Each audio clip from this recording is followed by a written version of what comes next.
Welcome to Inside Tameside, the headlines. Dad of two thanks life-saving Tameside Hospital, new lease of life for Tameside Hippodrome, and Jamie Oliver inspires Tameside and Glossop to go nuts about squirrels. From the heart of Tameside, Ashton, Hyde, Staley Bridge, Denton, Duckenfield, Bordenshaw, Droylsden, Mossley. This is Inside Tameside with Becky Cahill and Mark Phillip. Council tax in Tameside is going up. The 1.9% rise was announced at last night's Tameside Council full budget meeting and came under fire from Tameside's Tories. It was said in the meeting that the extra money is aimed at helping the borough through continuing times of austerity. Councillor Kieran Quinn said it will help fund £1 million investments to tackle potholes and help businesses in the borough. Tameside Council Conservative leader Councillor John Bell says there's no need for council tax to go up. He says families are still hard pressed enough and that the rise is a kick in the teeth for them. Meanwhile, a Staley Bridge dad has thanked Tameside Hospital and ambulance staff for saving his life. 46-year-old Steve Wassall had a heart attack when he found out his work van had been broken into. His wife's eldest son, Ashley, was the first on the scene and immediately put him in the recovery position. An ambulance arrived within 4 minutes.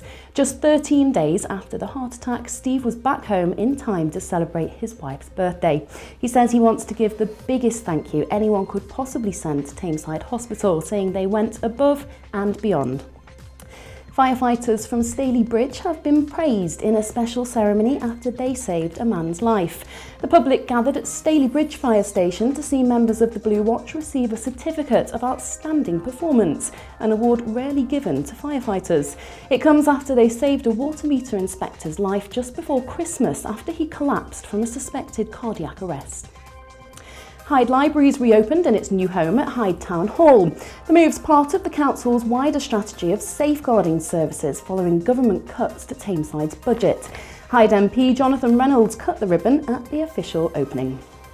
The Tameside Hippodrome is set to reopen with a gala evening next year, guaranteeing its safety for the next 50 years.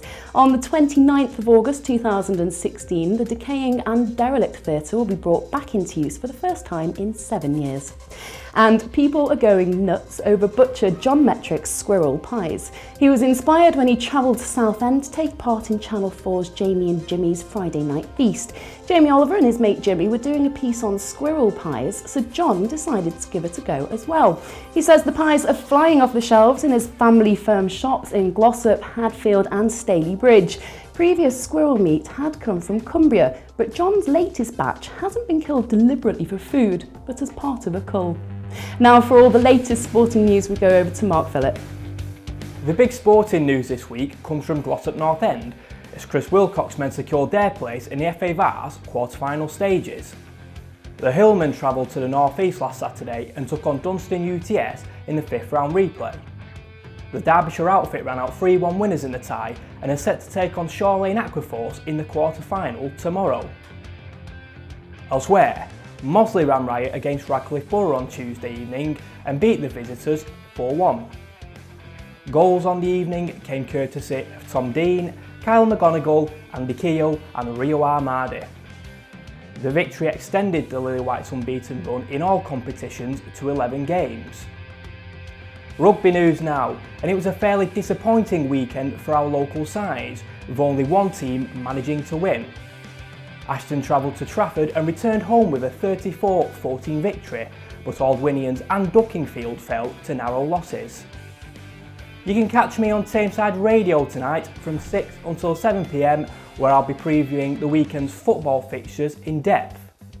If you do want to feature on Sporting Spotlight and promote your sport, then you can get in touch with me through email on the address listed below. Thanks Mark. You can read all about these stories and more in this week's Tameside Reporter and Glossop Chronicle.